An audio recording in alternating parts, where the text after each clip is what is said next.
আসসালামু আলাইকুম সুপ্রিয় দর্শক ও শ্রোতাবৃন্দ, আশা করি আপনারা সবাই ভালো আছেন। আমিও ভালো আছি আলহামদুলিল্লাহ। আজকে আমি আবারও এসেছি আমার টাটুয়া ঘাসের জমিতে, যেখানে আমি প্রতিনিয়ত আসি আমার গরুর খাবার সংগ্রহের জন্য। তো প্রখর রোদ, প্রচণ্ড গরম, তার মধ্যেও কাজ তো আমাকে করতেই হবে।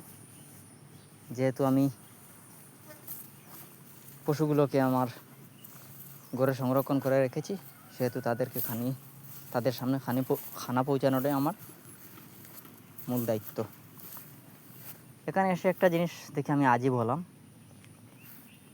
ভাবলাম যে আপনাদেরকেও সাক্ষী হিসাবে রেখে দিই।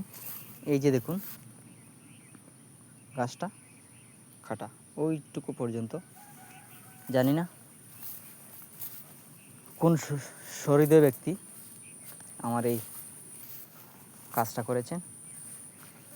আসলে একটা জিনিস বলতে আমি আজকে বাধ্য হলাম, মানুষ কতটুকু অকর্মণ্য হলে, কতটুকু বেকার হলে যে অন্য মানুষের অপকার করতে শুরু করে, সেটাই আপনাদেরকে আজ বাস্তবে আমি দেখাতে সক্ষম হয়েছি। তা শুধু এক জায়গায় নয়, আমি এসে পুরো জমিটা পরিদর্শন করলাম। ওদিকে সেদিকে গিয়ে আমি দেখলাম, এই যে দেখুন ওই কর্নারে আরও কতটুকু জায়গা, ওই পার্শ্বে মধ্যে থেকে আরও 2-3টা জায়গা থেকে এরকম কেটে কেটে নিয়েছে। মানুষ কত যে বেকার, কত যে অকর্মণ্য এবং কত যে নিকৃষ্ট হলে এ ধরনের কাজ করতে পারে, আপনাদেরকে দেখাতে আমি বাধ্য হয়েছি। আজকে আমার এই ভিডিও করার মূল উদ্দেশ্য হলো, আমার কিছু শুভাকাঙ্ক্ষী ভাইয়েরা আমাকে ডাইরেক্টলি প্রশ্ন করেন, আপনি তো মাস্টার মানুষ, আপনি তো টিচার, আপনি তো শিক্ষিত যুবক, আপনি কেন এই সেক্টরে এলেন?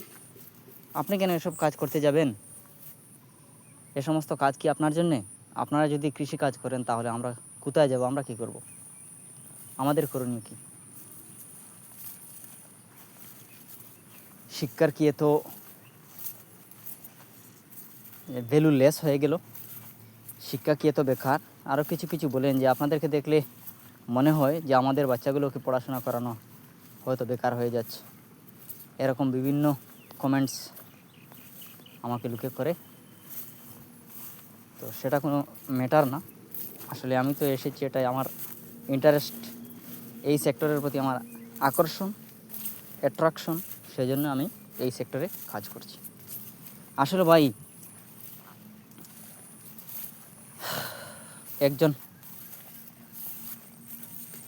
একজন মোটিভেশনাল স্পিকার থেকে আমি শুনেছিলাম যে একবার একটা রকেটকে জিজ্ঞেস করা হয়েছিল যে ভাই, তুমি তো রকেট, তুমি কীভাবে এত দ্রুতগতিতে চলতে শিখলে? তখন প্রত্যুত্তরে রকেট বলল, ভাই, যখন পিছনে বম লাগানো হয় তখন কেউ বলে দিতে হয় না যে কত দ্রুতগতিতে চলতে হয়। যেদিন তোমার পিছনে বম লাগবে বা বারুদ লাগবে, সেদিন তুমি বুঝতে পারবে কতটুকু দ্রুতগতিতে উঠতে শিখতে হয়। যখন নিজের পিছনে বম লাগানো থাকে তখন নিজেকে কোনো বাধা বলে মনে হয় না। একথা বলার মূল উদ্দেশ্য হলো, ভাই,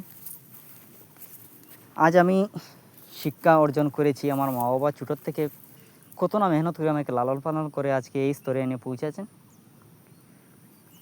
আজ আমার মা বাবা বৃদ্ধ হতে চলেছেন। মা বাবার এখন অবসরের সময়। এখন যদি মা বাবার হাত থেকে কাজ কেড়ে নিতে না পারি, এখন যদি মা বাবাকে ফ্রি রাখতে না পারি, এনজয় করাতে না পারি, এখন যদি মা বাবাকে সুখ প্রদান করতে না পারি, তাহলে আমার এই পৃথিবীতে জন্ম নেওয়াটাই আমার বৃথা হয়ে যাবে। আমার ফ্যামিলি আছে, আমার বাচ্চা আছে, আর 1 বছর পর আমার বাচ্চা স্কুলে অ্যাডমিশন করাতে হবে। আমার পিছনে অনেক ঋণ আছে। আমার অনেক, আপনারা তো জানেন, কিছুদিন আগে আমার একটা অপারেশন হয়েছে, প্রায় 50,000 টাকা ঋণ করেছি আমি।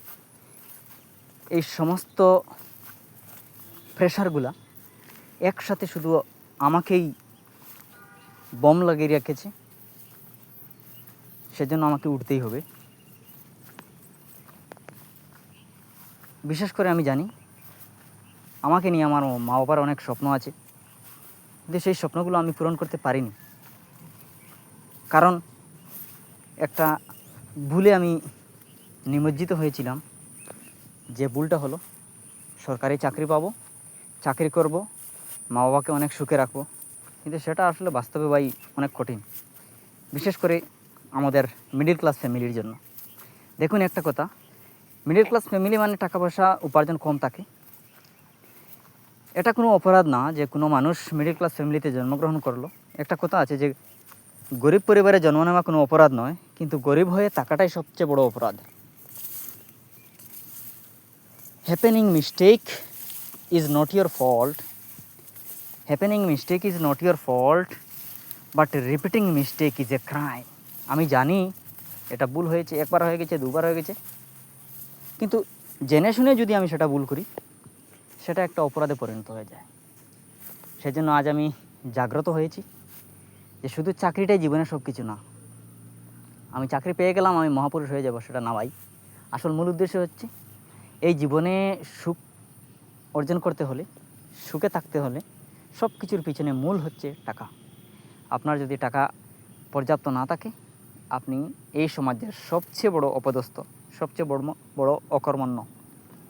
তো আমি এই সমাজের বোঝা না হয়ে আমি নিজে মেহনত করে, আমি নিজে কষ্ট করে, আমি নিজে পরিশ্রম করে আমি নিজে উপার্জন করতে চাই।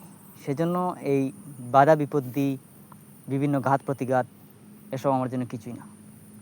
আমার জীবনের কিছু বাস্তব ঘটনা বা আমার জীবনের কিছু উদ্দেশ্য আপনাদের সামনে তুলে ধরলাম। জানি না আপনাদের কেমন লাগলো। শুধু চাকরি করে আমার জীবনের অর্ধেক সময় আমি অতিবাহিত করেছি, সেটা আমার জীবনের সবচেয়ে বড় অন্ধকার অধ্যায় ছিল। আজ আমি বুঝতে পেরেছি আমার জীবনের ভুল। চাকরি হয়ে গেলে সেটা তো ভালো কথা, কিন্তু চাকরি যতদিন না হচ্ছে ততদিন পর্যন্ত তো আমাকে কিছু করতে হবে।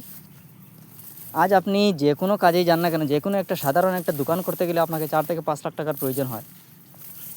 কিন্তু সে জায়গায় আমি যদি 4 থেকে 5 লাখ টাকা নিয়ে আমি কোনো একটা পশুর খামার শুরু করি, সেখানে আমার প্রতিনিয়ত প্রতি মাসে মাসে আমার টাকা এখানে বৃদ্ধি পাবে, এবং সেখানে আমাকে তেমন জিএসটিও দিতে হচ্ছে না। শুধু একটা জিনিসই দিতে হচ্ছে, যেটা হলো পরিশ্রম। পরিশ্রম যদি করতে না পারি ভাই, কোনো কাজই তো আর আমার সফল হবে বলে মনে হয় না।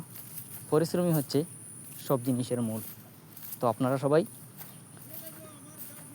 যতটুকু পারুন, যতটুকু সম্ভব পরিশ্রম করুন, মেহনত করুন, নিজে নিজে স্বাবলম্বী হওয়ার চেষ্টা করুন। এটাই আমার তরফ থেকে আজ আপনাদেরকে মেসেজ।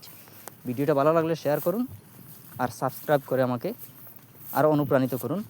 সবাই সুস্থ থাকবেন, ভালো থাকবেন। ধন্যবাদ। আসসালামু আলাইকুম।